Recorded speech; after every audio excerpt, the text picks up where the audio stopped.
Assistance of counsel is defined by 5 distinct rights for the accused. The first is the right to counsel of choice, which means the defendant has the right to choose who represents them. If the defendant can't afford their choice of counsel or attorney, it is required that the government provides them with one. This is the second right. The defendant also has the right to a conflict-free counsel, what we call an unbiased jury. In order for a trial's ruling to be justified, the defendant has the right to an effective assistance of counsel, which means the trial is complete, full, and competent. The last right is the right to represent oneself.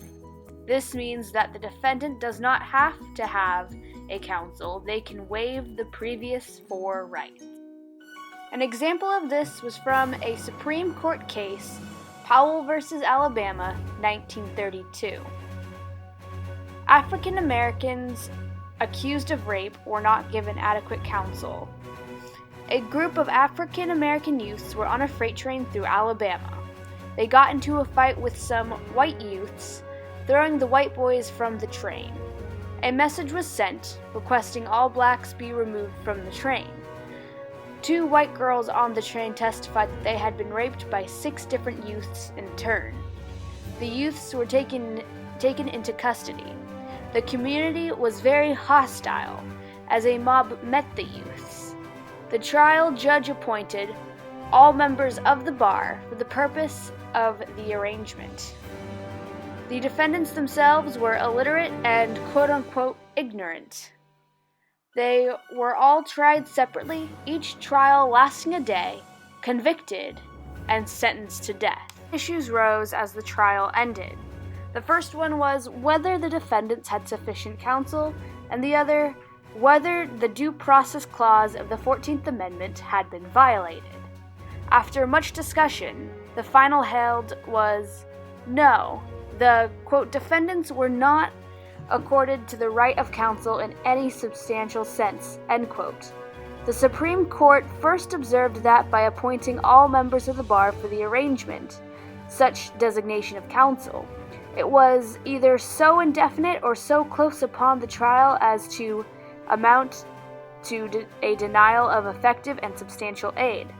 This unknown number of members would not have been given that clear appreciation of responsibility or impressed with that individual's sense of duty, which should be and you can see how important these rights are. The fear that the state would use its legal muscle to take away our liberties was so great that the writers of the Bill of Rights needed 2 amendments to cover it all. 3 if you count the 7th Amendment, which guarantees the right to a jury trial. If the 5th Amendment provides more general procedural protections, then the 6th Amendment is more specific. Here's what it says. In all criminal prosecutions, the accused shall enjoy the right to a speedy and public trial by an impartial jury of the state and district wherein the crime shall have been committed, which district shall have been previously ascertained by law, and to be informed of the nature and cause of the accusation, to be confronted with the witnesses against him, to have compulsory process for obtaining witnesses in his favor, and to have the assistance of counsel for his defense. So this explains what a fair trial looks like. It must be speedy, which most states define in their constitutions, but usually means that you can be held for 45 days before you have to have a trial, unless you waive this right in order to prepare a stronger defense. The trial should be public, no royal courts or star chambers, because transparency is supposed to make them work better. You have the right to a jury of your peers, not a jury of policemen or government officials or people who are basically likely to convict you, although you can waive your right to a jury. And the trial is supposed to be where you committed the crime, although this doesn't always apply exactly. You have the right to know what you are charged with, which makes total sense because if you didn't, it would be pretty hard to put up a good defense, and you must be able to cross-examine the witnesses brought against you. Probably most important, you have the right to an attorney, although according to the case Gideon versus Wainwright, this only applies in felony cases, which I suppose makes sense because these are the ones that are likely, if you lose, to result in loss of liberty or even life. Because the legal process, as I hope you're beginning to see, is kind of complicated, you really need a lawyer if you're ever going to get arrested and charged with a crime. That phrase, the right to an attorney, is also part of the Miranda warning, so this seems like a good place to try to explain the Miranda case. I'll try to be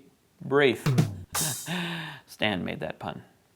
Terrible. Miranda was arrested on suspicion of kidnapping and rape after being identified in a police lineup. The police questioned him for 2 hours, at the end of which he confessed to the crime. He was never told about his due process rights, specifically the protection against self-incrimination, which is what he did in his confession. The confession was the main evidence used to convict him, and Miranda was sentenced to 20 to 30 years in prison. He appealed, well, his lawyers did, claiming that his Fifth Amendment rights were violated. The court agreed, and they went a bit further, ruling that you don't really have due process protections unless you know about them. This is why the police, when they arrest you, have to tell you about your right to remain silent so you don't incriminate yourself, and your right to an attorney provided by the state if you can't afford one. Again, because if you have been arrested, you're going to need one. If you're going to take away one thing from this case, don't make it my wallet, because that will get you arrested. It should be this. If the police take you into custody or even want to ask you a few questions, you should ask them if you're under arrest. If they say no, then you can walk away from them. If they say yes, you are under arrest, the very next thing you should say is, "I'd like to speak with a lawyer," and don't say anything else to them until you have a lawyer there. Well, you might be able to ask for coffee. The good cop might get it for you. The bad cop might throw it in your face, so maybe don't ask for coffee. This may seem silly, especially if you haven't done anything wrong, but it's important to keep the police acting the way they are supposed to act. Court cases like Miranda and Gideon help to define how agents of the state, in this case law enforcement and judicial officers, must act so that they don't unjustly infringe on our liberties.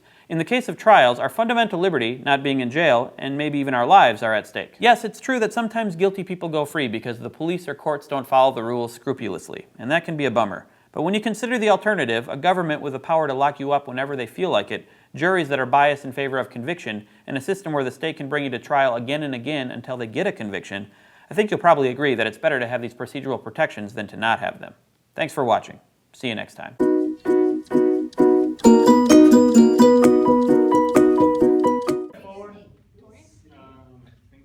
And raise your right hand. Do you solemnly affirm that the statement you're about to give will truthfully and faithfully conform to the fact and situation? Yes. Please be seated.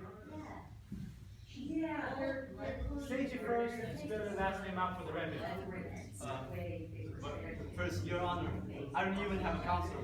Doesn't matter. You're sentenced to death. Oh!